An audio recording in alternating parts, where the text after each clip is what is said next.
장이 끝나도 투자는 끝나지 않는다. 안녕하세요. 어예진의 방과 후 목돈연구소 어예진입니다. 9월 18일 목요일 코스피가 하루 만에 다시 크게 오르며 또 사상 최고치를 경신했습니다.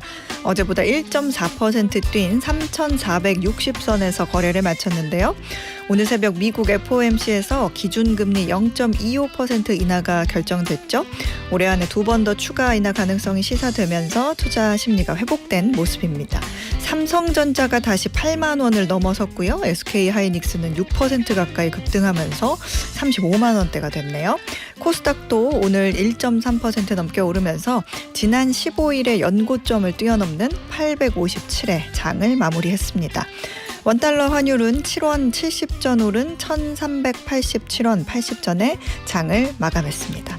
지금 이곳 목동의 기온은 25.7도입니다. 어예진의 방과 후 목돈연구소 시작합니다. 볼빨간 사춘기의 여행 띄워드리면서 어예진의 방과 후 목돈연구소 문을 열었습니다. 김미숙님께서 소장님 안녕하세요. 창원은 어제보다 기온이 뚝뚝 떨어진 데다 흐려서 반소매가 서늘하게 느껴져요 라고 보내주셨어요. 서울도요 바람이 좀 시원해졌어요. 아침에 환기하려고 창문 여니까 뭐 에어컨 바람 같더라고요. 또 이러다가 금방 찬바람 불까 걱정이긴 한데 그만큼 이 계절을 또 만끽해야겠죠. 정효진님께서는 저희 아들 제주도로 수학여행 갔어요. 와 좋겠다. 노래랑 찰떡이네요. 이동 중에 차에서 듣고 있을까요? 그래요. 이동할 때 여행 갈 때 이 노래 들으면 좀 기분 나기도 하죠.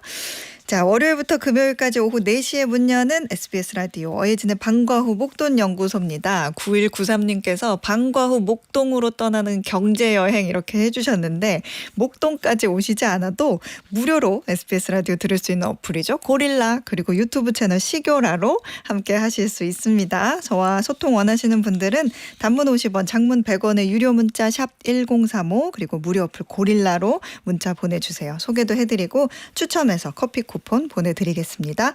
오늘 1교시는 키워드로 한 주간의 경제 소식을 훑어보는 시간이죠. 주간 키워드. 그리고 2교시는 창업 스토리부터 성공 노하우까지 꼬리에 꼬리를 무는 브랜드 이야기 꼬꼬부와 함께합니다.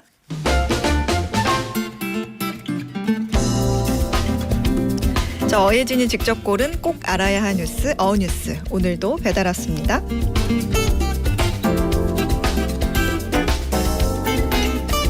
현금도 없고 카드도 다 정지된 사람이 스마트폰 매장에서 쌀 수십 포대를 주고 최신 기기와 맞바꿨다고 합니다. 그게 말이 돼? 싶지만 지금 러시아가 국제무역에서 딱 이런 방식으로 거래를 하고 있습니다. 요즘 러시아는 자국산 밀을 중국산 자동차와 아마씨를 중국산 건축자재와 철강과 알루미늄을 선박 엔진과 맞바꾸고 있습니다. 정부가 아예 기업들에게 돈 대신 물건으로 무역하는 법을 알려주는 물물교환 가이드북까지 만들었다고 하네요. 과거 1991년 소련의 붕괴로 루블화 가치가 폭락했을 때도 러시아는 월급을 감자나 가전제품으로 대신했는데요.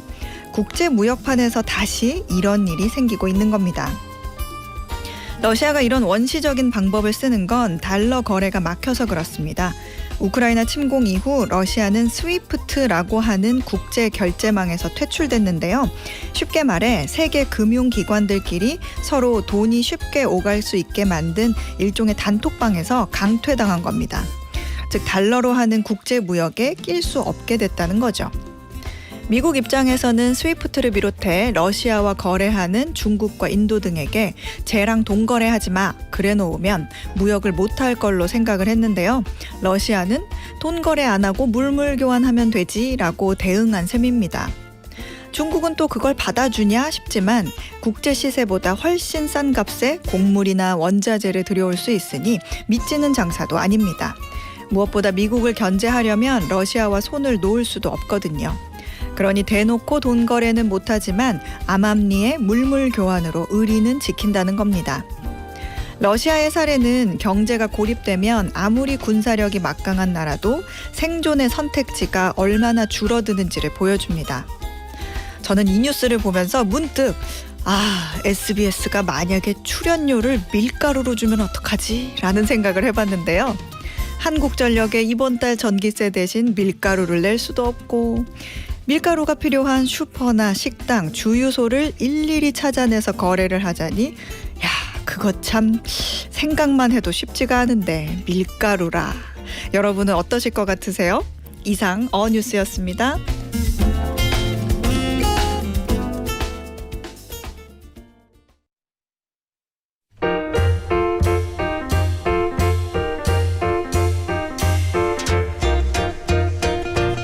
한 주 동안 세간의 이목을 끌었던 키워드로 경제를 맛깔나게 말아드리는 주간 키워드. 오늘도 한국경제신문 임현우 기자와 함께합니다. 어서 오세요. 네, 안녕하세요.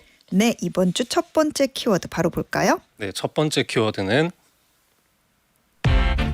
틱톡 준비했습니다. 틱톡. 이 틱톡이 중국 회사 바이트댄스라는 곳이 소유한 그 짧은 영상 공유하는 그런 플랫폼이잖아요. 이 틱톡 가지고 미국과 중국이 한 5년을 줄다리기를 했는데 결국 이 틱톡의 미국 사업권을 미국 통제 아래 두기로 합의했다. 그러니까 쉽게 말하면 미국 법인을 하나 세우고 그 법인을 지배하는 그 권리는 미국이 갖는 걸로 하자. 이렇게 된 거죠. 네, 맞습니다. 지난 일요일과 월요일에 미국과 중국이 스페인 마드리드에서 만났는데요. 4차 무역 협상이었습니다. 여러 의제가 테이블에 올랐지만 틱톡이 중요하게 다뤄졌는데요. 이 말씀대로 틱톡의 미국 내 서비스를 미국이 통제하는 소유 구조로 바꾼다. 이 핵심입니다. 트럼프 대통령은 금요일 19일에 시진핑 주석과 전화 통화를 하기로 했고 틱톡과의 관련된 이 협상 결과 추가로 논의한다고 합니다. 네, 이 통화를 계기로 연내 트럼프 대통령의 방중이 성사될 가능성도 있고요. 여기서 관세와 관련된 담판까지 이어질 수 있다라는 관측 나오고 있습니다. 미국에서 틱톡 정말 많이 보죠. 10대, 20대들이 그 안에서 새로운 밈도 만들고 어떤 시대 트렌드도 만들고 그런 곳인데 이제 회사 주인이 또 중국이다 보니까 야, 이거 중국 정부가 틱톡을 이용해가지고 우리나라 사람들 개인 정보도 좀 빼가고 해킹도 하고 그리고 혹시 알아? 정치적 성향도 뭔가 알고리즘을 이렇게 조절을 해가지고 중국에 유리하게 우리 애들 그냥 정신을 그냥 획가닥하게 물으리는 거 아니야? 막 이런 논쟁 많았잖아요. 네, 미국이 그래서 이 트럼프 행정부 1기 때부터 안보 위협을 이유로 들어서 틱톡 제재에 나서면서 중국과 마찰을 빚어왔습니다. 네. 이런 기조는 바이든 행정부에도 이어졌는데요. 작년 4월에는 의회에서 틱톡 금지법이라는 게 초당적인 지지를 얻어서 통과됐습니다. 이 바이트댄스가 미국 지분을 매각하지 않을 경우에는 미국 내 서비스를 금지하는 내용을 골자로 하고 있는데요. 이 법안이 통과되면서 올해 1월에 서비스가 중단될 예정이었는데 이때 틱톡을 통해서 수익을 올리는 미국의 인플루언서들이 우르르 나와서 반대 시위도 하고 그랬었습니다. 근데 이제 트럼프 행정부 2기가 출범한 이후에 미국 서비스는 여전히 이뤄지고 있습니다. 트럼프 대통령이 틱톡 금지법 시행을 4차례 보류했기 때문인데요. 대신에 이 사업권 매각하라고 중국에 압박을 해왔습니다. 중단되게 하지는 않되 이 미국 손에 쥐겠다 이런 접근법으로 볼 수 있겠습니다. 중국 안 좋아하는 트럼프가 4차례나 이제 보류를 해줬다는 거는 뭔가 정치적 의도가 다분한 것 같은데 젊은 세대들도 결국에는 유권자니까 뭔가 그런 걸 좀 의식한 게 아닌가 싶은데. 맞습니다. 이번에 합의가 이루어지고 나서 트럼프 대통령이 트루스 소셜에 올린 글을 보면은요. 미국 젊은이들이 정말로 지켜내고 싶어하던 특정 기업에 대해서 합의에 도달했다고 표현을 했습니다. 이 특정 기업이 바로 틱톡이고요. 이 틱톡의 미국 내 사용자 수가 1억 7천만 명에 달합니다. 전체 사용자의 3분의 2는 18세에서 34세고 미국인들이 하루 평균 1시간씩을 틱톡에서 소비를 한다고 합니다. 확실히 다른 소셜 미디어에 비해서 좀 젊은 것 같아요. 이게 틱톡이 또 보다 보면 또 재밌기도 하고 사회 풍자도 좀 하고 네. 그런 문제 제기도 하고 거기서 화제가 되면 또 이제 사회적 문제로 굉장히 커지기도 하니까 근데 그들이 그렇게 노는 뜰을 트럼프가 손에 넣는 게 유리하다 이렇게 생각한 것 같죠? 그렇죠. 이 트럼프 대통령으로서는 좀 정치 성향이 뚜렷하지 않을 수도 있는 이런 청년 유권자를 파고드는데 좀 유용한 수단이 될 수 있다 이렇게 판단을 해서 틱톡을 다루는 전략이 바뀌었다는 분석들이 나오고 있습니다. 트럼프 대통령 개인의 틱톡 계정도 있는데 여기에 팔로워가 1,500만 명이라고 해요. 또 뉴욕대 연구팀이 작년에 진행한 알고리즘 실험이 있는데 네. 대선 기간 동안 공화당 성향의 콘텐츠가 틱톡의 추천 알고리즘에서 더 많이 노출되는 경향이 있는 것으로 확인이 됐습니다. 연구진이 가짜 계정을 수백 개 만들어서 여러 성향의 컨텐츠를 입력하고 추천 결과를 수집했는데요. 공화당 성향의 계정이든 민주당 성향의 계정이든 좀 공화당 쪽 컨텐츠를 많이 추천을 했다. 뭐 이런 연구도 있네요. 그렇군요. 근데 중국은 나름대로 또 계속 잘 버텨온 것 같더니 어떻게 하다가 입장을 또 이렇게 바꿨을까요? 이 틱톡 매각하고 트럼프의 방중 이 두 가지가 맞거래 카드로 활용될 수도 있다 이런 얘기가 나옵니다. 이 외신들은 중국의 외교관들이 2달 동안 백악관을 설득해서 트럼프의 방중을 확정짓기 위해서 노력을 했고 미국 정부는 모든 분야에서 성과물이 될 만한 이런 실질적인 양보를 요구했다 이렇게 보도하고 있습니다. 트럼프 대통령은 자신의 주 지지층인 이 젊은 세대 여론을 외면할 수가 없었고 또 중국 입장에서도 이제 세계 최대 시장인 미국의 이용자들을 포기할 수 없으니까 이 둘의 이해관계가 좀 맞아 떨어진 결과가 아닌가 싶은데 근데 또 이 틱톡이라는 그 쇼폼 회사를 미국 정부가 운영하는 거는 여러모로 좀 아닌 것 같고 그래서 기업이 해야 되지 않을까 그런 생각이 드는데 여기에 얼마 전에 주가가 좀 급등해가지고 뭐 세계 1위 부자도 잠깐 나온 그 오라클이라는 회사 이름이 거론이 되더라고요. 이거 무슨 얘기예요? 네, 맞습니다. 아직 뭐 최종안은 유동적이기는 한데요. 이 월스트리트저널의 보도를 보면 새 법인은 미국 투자자들이 지분을 80% 정도 보유를 하고 나머지는 중국 주주들이 쥐는 이런 구조가 될 것이라고 합니다.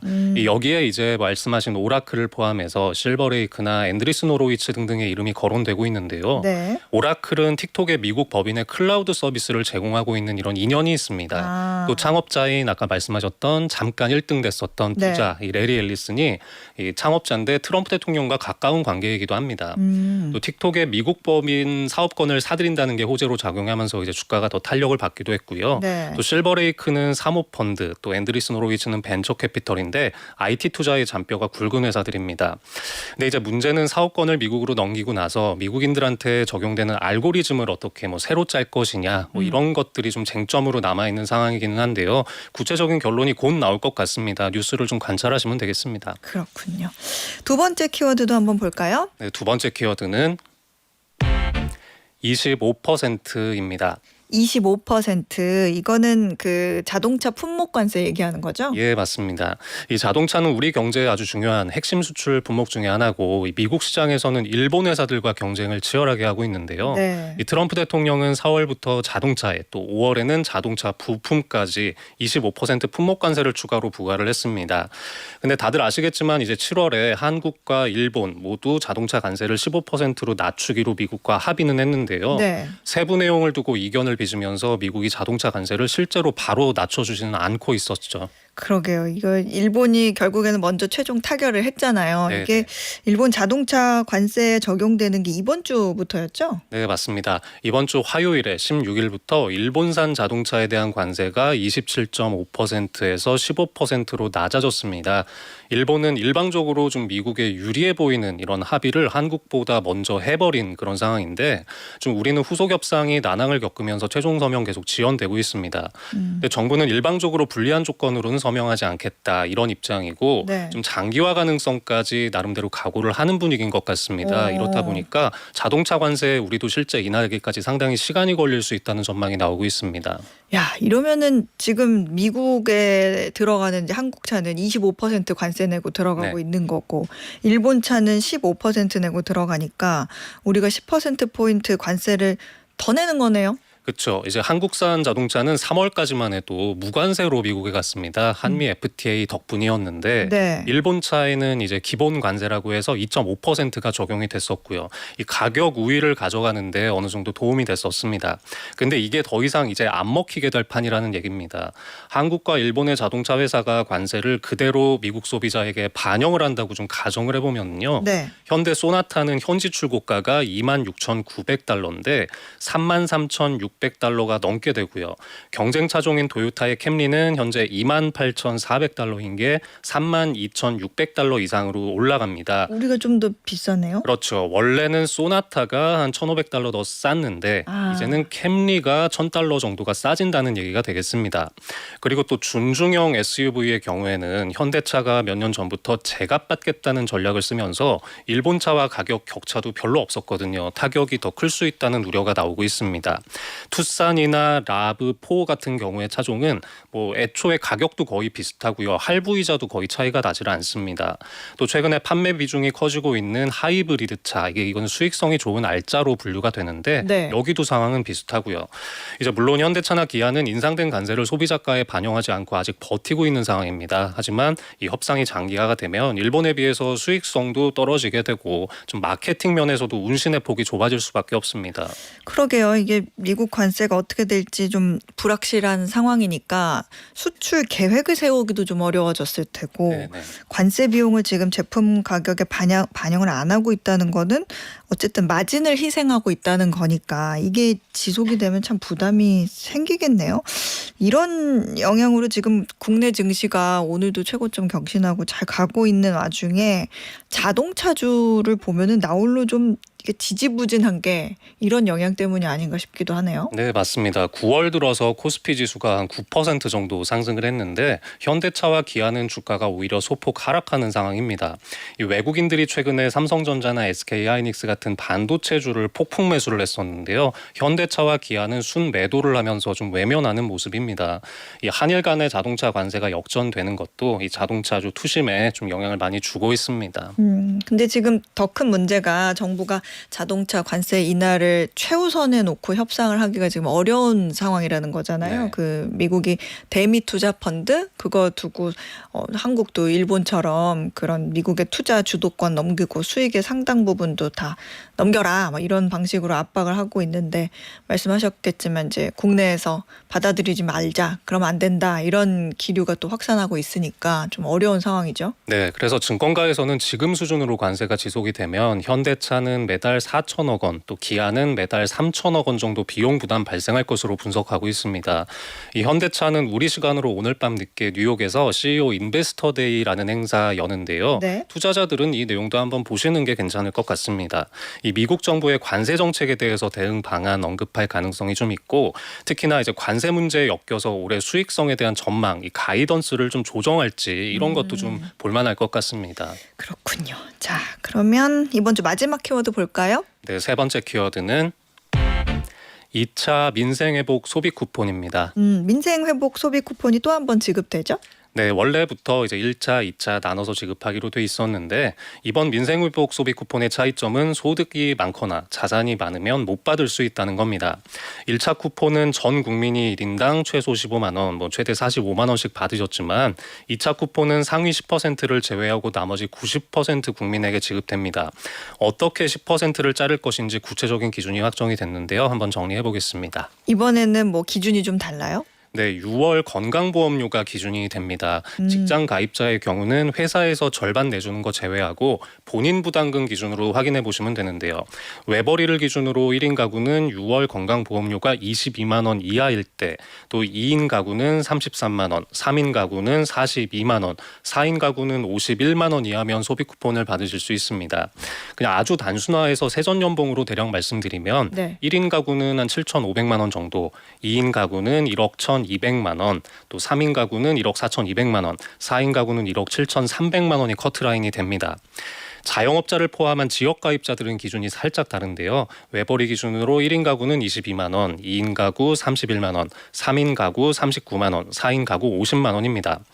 만약에 맞벌이를 하시는 가구는 가구원 수가 여기서 한 명 더 많다고 치고 지급 대상을 계산하게 됩니다. 그러니까 직장 가입자인데 4인 가구고 맞벌이다 이러면 5인 가구 기준으로 이제 산정을 하는데요. 한 건보료 60만 원 정도 이하면 지급 대상입니다. 근데 이게 건강보험료 기준을 충족하더라도 고액 자산가라고 판단이 되면 여기서 또 한 번 걸러진다고 하던데요. 네, 맞습니다. 재산세 과세 표준과 금융소득이 기준이 되는데요. 이 작년 재산세 과표 합계가 12억 원을 넘으면 2차 소비 쿠폰 받을 수 없습니다. 그러니까 시세가 한 38억 원 정도 초고가 아파트 보유자다라고 생각하시면 될 것 같고요. 또 금융소득, 이자나 배당 받으시는 게 1년에 2천만 원 넘어가시는 분들, 이분들도 제외가 됩니다. 신청은 언제부터예요? 네, 다음 주 월요일부터입니다. 9월 22일부터고요. 10월 30일까지 신청하셔야 됩니다. 한번 해보셔서 뭐 다들 아실 것 같습니다. 카드로 받으시려면 카드사, 선불카드나 지역사랑 상품권으로 받으려면 주민센터에서 신청하시면 되고요. 처음 닷새 동안에는 역시 생년 따라 요일제 적용이 됩니다. 이 소비 쿠폰 사용 기한은 1차든 2차든 전부 11월 30일까지입니다. 그 전까지 다 소진을 못하시면 환수될 예정입니다. 1차는 이미 지급은 다 끝났고 거의 다 받아가셨다던데? 네, 맞습니다. 이제 12일 오후에 신청 마감했는데요. 전체 지급 대상자의 98.96%, 한 5천만 명 정도가 받아가셨습니다. 네. 한 9조 원 넘는 돈이 지급이 됐는데 1% 정도는 이제 신청을 안 하셔서 지급이 안 된 겁니다. 지자체에서 찾아가서 권유하기도 하고 했는데 안 하시겠다는 분들이 좀 계셨다고 하네요. 그렇군요. 네, 지금까지 한국경제신문 임현우 기자였습니다. 고맙습니다. 네, 감사합니다. 네, 저희는 들국화의 매일 그대와 들으면서 1교시 마무리할게요. 매주 월요일부터 금요일 오후 4시부터 5시까지 경제에 관한 모든 것을 충전하는 시간입니다. SBS 라디오 어예진의 방과후 목돈연구소와 함께하고 계십니다. 문자 소개 좀 해볼까요? 오정숙님께서 매일 어 소장님과 방과후 수업하기 경제 지식 팍팍 올라갑니다. 매일 그대와 이렇게 우리 1부 끝나고 나간 노래 이렇게 센스 있게 붙여주셨네요. 장은영님께서는 안녕하세요. 어 소장님 라디오만 듣다가 처음으로 출첵해봐요. 저도 어 소장님처럼 똑똑해지고 싶어서 항상 챙겨 듣고 있어요. 이게 저도 사실요. 저보다 훨씬 똑똑한 출연자분들이 오셔서 이제 얘기를 해주시니까 그렇게 그냥 묻어가는 거예요. 우리 은영님도 같이 묻어가시죠. 그러면 이제 금방 또 어디 가서 이제 똑똑하다는 얘기 들으실 겁니다. 네. 2489님께서 어제부터 저희 집 딸이 독감 판정받고 아이고 열이 38.5도에서 안 내려오고 있어요. 밤새 물수건으로 닦아주고 일어나서는 죽 만들고 잠시 아이가 약 먹고 잠든 사이 조용히 라디오를 틀고 커피 마시며 듣고 있네요. 뭐니 해도 건강이 최고입니다. 모두 밥 잘 먹고 건강해요 우리.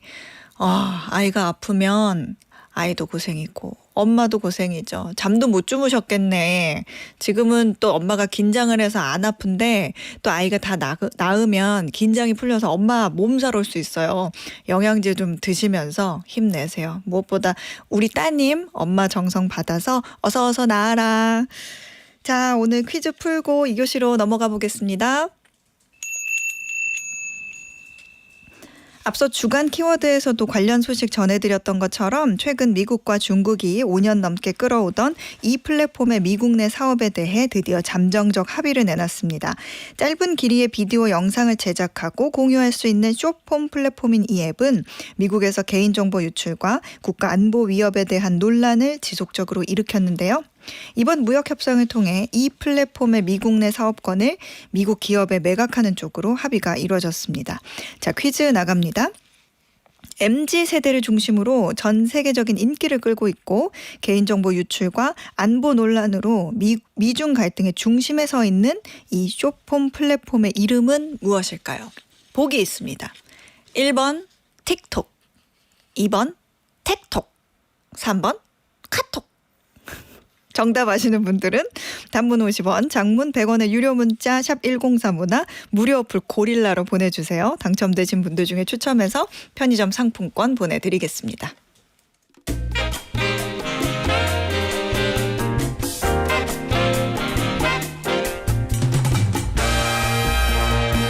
브랜드에 관한 모든 이야기 전하는 꼬리에 꼬리를 무는 브랜드 꼬꼬부.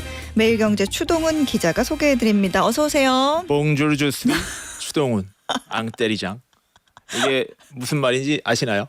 봉주르는 알겠고 맞습니다. 내 이름은 추동훈? 그렇습니다. 뭐 뻔하지 뭐.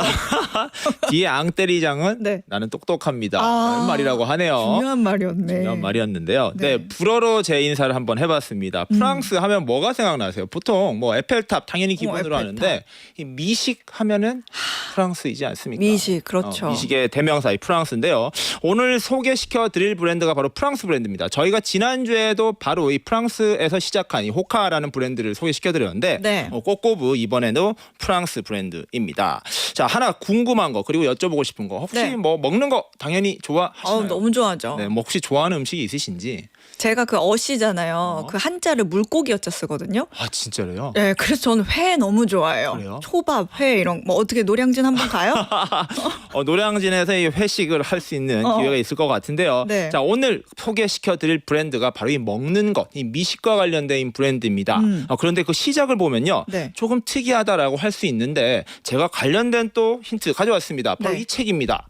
아, 미쉐린 가이드. 네, 미쉐린 가이드라고 적혀 있는 네. 올해 버전이고요. 이 빨간색 책자를 만든 회사인데요. 그러면 이 음식점이거나 혹시 가게 브랜드인가라고 생각이 들 텐데 사실 진짜 여기 회사 가는 것 이건 뭐예요? 이겁니다. 뭘 또 제가 가져오신 거예요? 가져왔는데요. 저희 집에 있는 이 외건에 달려 있는 바퀴입니다. 우리 추 기자님은 오실 때마다 집안 살림살이를 하나씩 뜯어오셔. 뒤적뒤적해서 오늘 또 구해왔는데요. 바로 이 바퀴와 관련된 브랜드, 네. 정확하게는 이 타이어를 만든 회사입니다. 아, 타이어 회사. 그 회사 아니에요? 왜 뱃살, 팔뚝살, 허벅지살 막 투덕투덕 겹쳐 있는 그 허여멀건한 친구가 마스코트인 그 회사. 그렇습니다. 그게 바로 이 미쉐린맨이라고 불리는 마스코트이고요. 자, 오늘 말씀드릴 거는 도대체 이 회사가 미쉐린인지 미슐랭인지 이거에 대해서 오늘 밝혀드릴 거고요. 그리고 왜 미쉐린 가이드를 발견하는 기업이 요리와 무관한 타이어 회사인가라는 점에 대해서 이야기를 할 거고요. 창업자의 이름은 앙드레 미슐랭이라는 프랑스 사람입니다. 정말 이름에서 프랑스 느낌 물씬 나네요. 앙드레 미슐랭은 어떤 가정에서 태어났어요? 네, 오늘 브랜드도 이 창업자 이름을 그대로 딴 브랜드고요. 미슐랭이라는 사람이 그러네. 만든 이 미슐랭이라는 타이어 회사입니다. 1853년생이고요. 프랑스 남동부의 클레르몽페랑이라는 지역이 있는데요. 네. 여기에서 태어났고 그의 아버지 줄스 미슐랭이라는 사람이 있는데 한국에서는 잘 모르실 거예요. 근데 프랑스를 대표하는 석판화가, 애칭화가로서 굉장히 유명하신 분이었다고 하고요. 아버지는 화가. 네, 예술인의 아들이고 어머니는 아델 바비에인데 이분과 그의 창업이 연결되어 있습니다. 그리고 그는 에콜 상트랄 파리라는 이 그랑제골을 졸업했는데 네. 여기를 졸업한 또 유명한 인물이 바로 기스타프 에펠입니다. 에펠탑을 만든 사람과 동문이라고 보시면 될 것 같고요. 네. 에펠탑 저희가 오티스의 이야기에서 다룬 적이 있습니다. 이 네네. 오티스가 만들었던 이 엘리베이터가 이 에펠탑에 들어가 있다라고 말씀을 드렸는데 이 오티스 엘리베이터가 있는 세계에서 가장 유명한 건물이 바로 이 목동 SBS와 에펠탑이다라고 저희가 전해드렸습니다. 그렇군요. 아버지는 화가고 어머니는 뭔가 사업과 관련이 있다고 하니까 진로를 어떻게 정했으려나 뭐 미대를 갔나 경영 공부를 했나 어떻게 하다가 이 사업을 하게 된 거예요? 네, 이 파리에서 대학을 마쳤고요. 성공적인 엔지니어로 해서 삶을 이어갔습니다. 어릴 적부터 이 파리지앵의 꿈을 꿨었고요. 네. 역시 파리에 사니까 좋다 하면서 오. 굉장히 파리지앵의 삶을 즐겼다라고 하고요.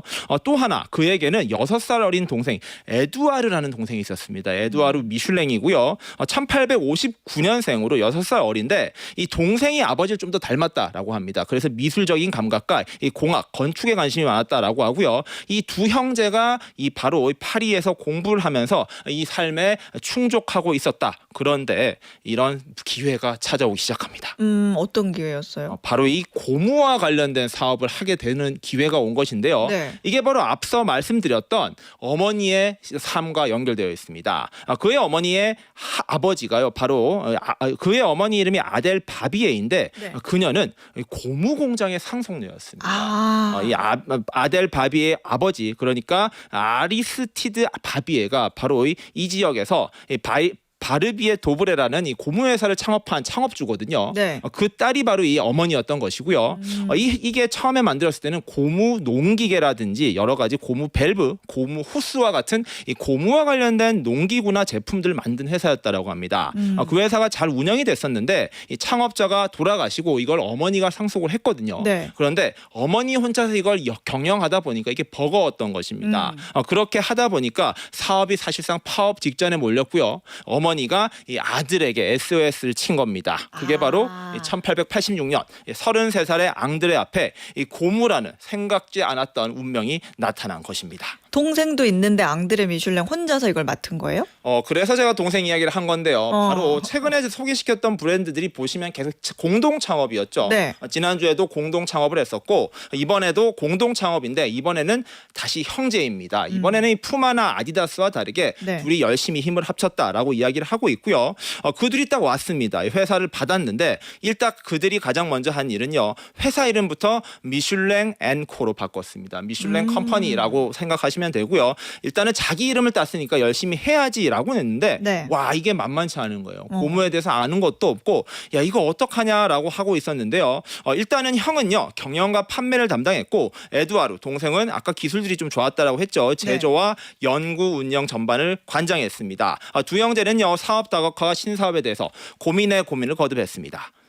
사업 그래서 뭐 좀 잘 됐어요? 처음엔 좀 어려웠으려나? 잘 되진 않았습니다. 뭐 못하진 않았고요. 기존에 하던 사업들이 있었는데 그 사업들을 하는 와중에 3년 만이죠. 회사를 인수한 지 3년 만인 1889년 그들의 인생을 바꿀 우연한 사건이 발생하게 됩니다. 뭐예요? 그게 뭐냐면요. 이 고무 공부 계속 하고 있었습니다. 둘이 네. 고무의 탄성이나 이 원리들을 공부하고 있었고 어떤 제품들을 새로 만들까라고 했었는데 길을 가던 한 손님이 펑크가 난 자전거를 가지고 오면서 네. 고무로 감싸진 타이어를 고쳐달라라고 한 것인데요. 근데 미슐랭 형제는요, 이 고무 타이어를 보고 깜짝 놀랐습니다.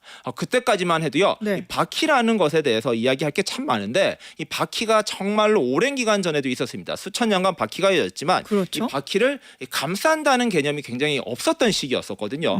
사실 타이어라는 것이 또 언어의 기원 같은 것도 있었는데 이게 너무 피로도가 높은 부품이다 보니까 I'm tired. tired 해서 이게 타이어가 됐다는 말이 있거든요. 정말이에요? 정말은 아닌 것 같고요. 사실은 이게 여러 가지 물건들을 묶는다라는 뜻의 타이라는 뜻이 있지 않습니까? 네. 프랑스에서 나온 말이고 이 프랑스에서 이 타이를 하는 기계다라는 뜻에서 이 타이어라는 게 나왔다라고 하고요. 하여튼 그가 가지고 왔던 손님이 가져왔던 자전거의 타이어가요. 깜짝 놀랍게도 이 고무가 감싸져 있었던 것입니다.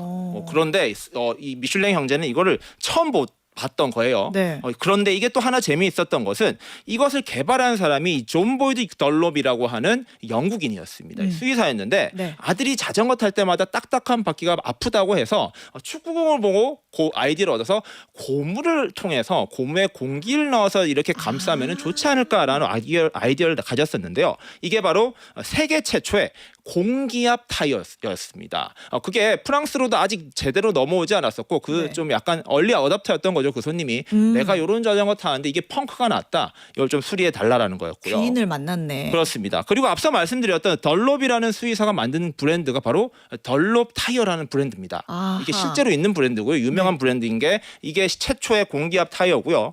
미슐랭 형제가 이걸 보면서 참 신기하다라고 하면서 이것을 좀 빨리 바꿀 방법이 없나 좀 고칠 방법에 대한 고민을 했습니다. 네. 해당 타이어는요.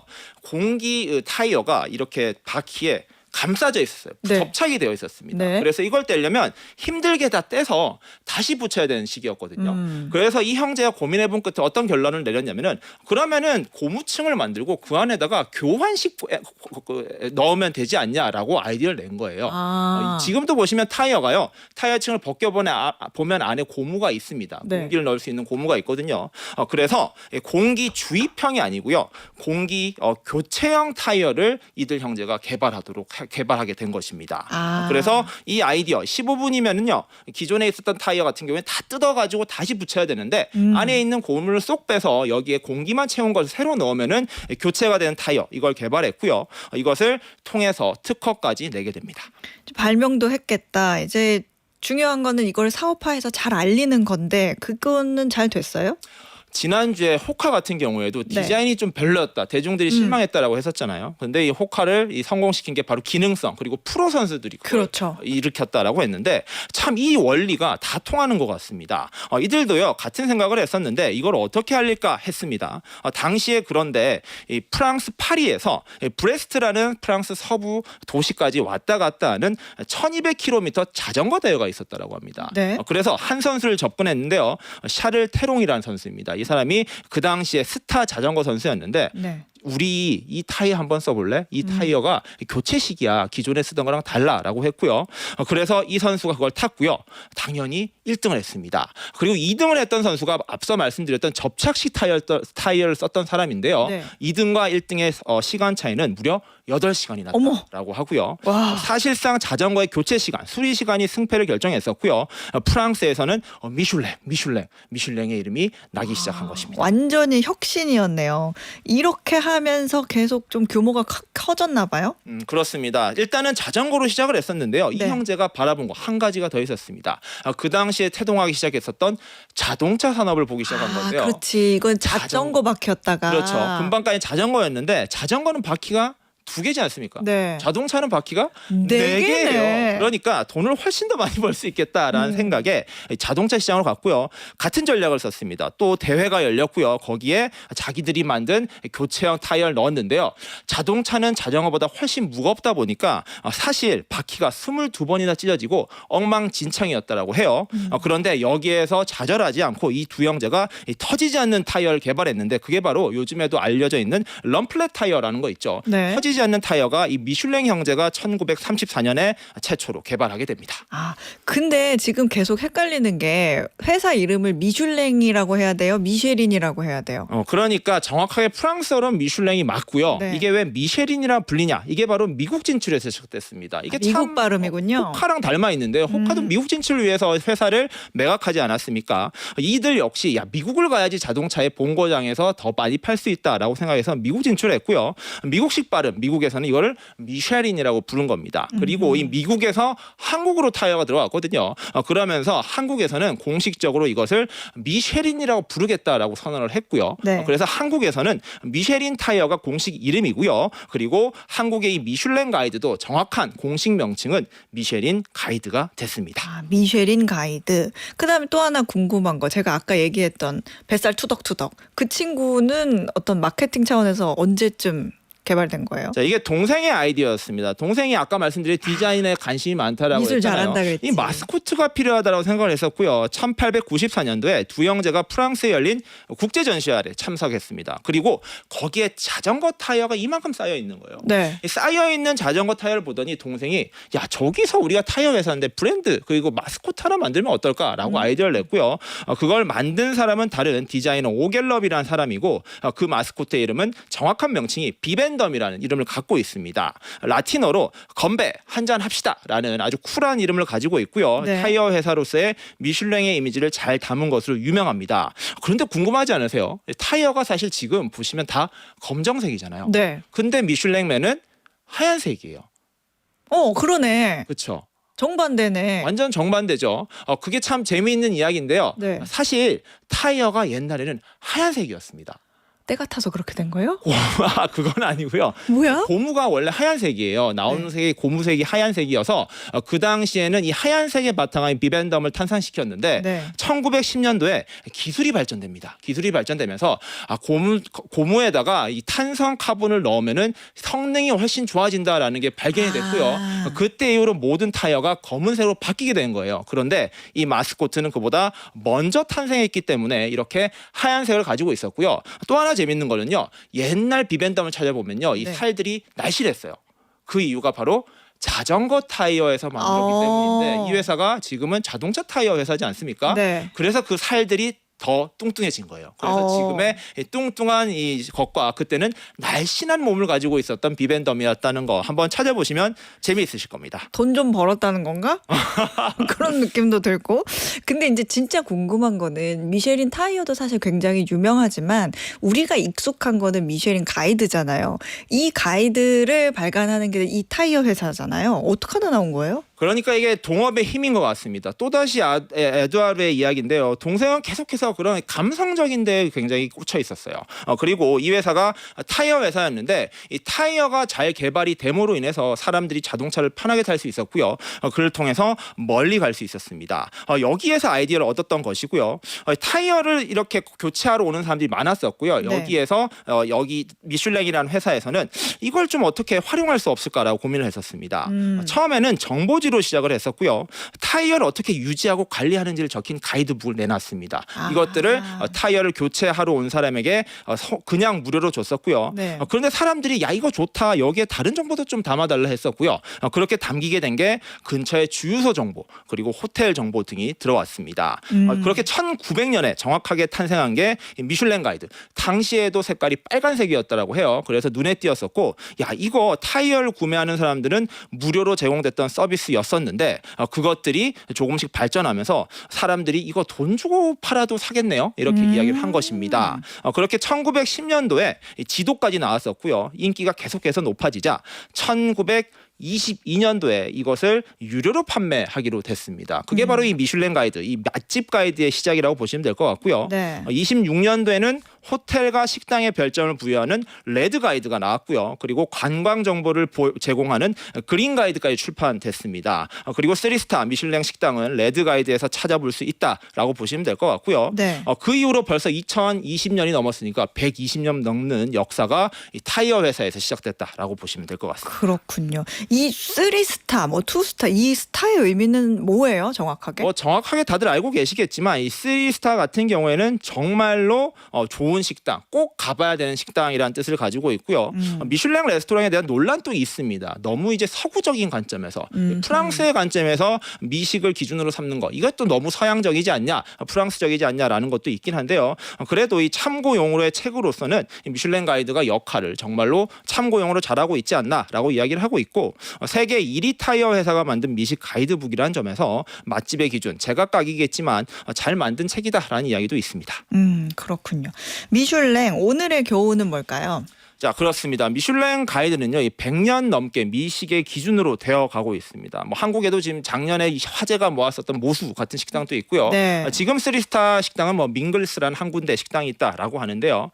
미슐랭 형제가 설계하는 것은요, 이동의 철학이라는 것입니다. 이게 이동의 타이어라는 것이 단순히 한 곳에 머물고 여기에서 파는 것이 아니라 사람들이 멀리 이동할 수 있고요. 이동을 하는 곳에서 맛있는 걸 먹을 수 있는 이러한 감각의 확장에서 시작을 했다라는 것이고요.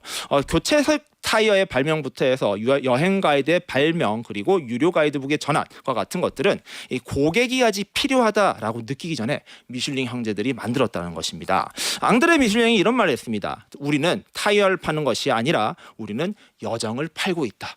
그의 말이 어찌 보면은 이 미슐랭의 성장의 배경 이야기라고 봐야 될 것 같습니다. 그렇군요.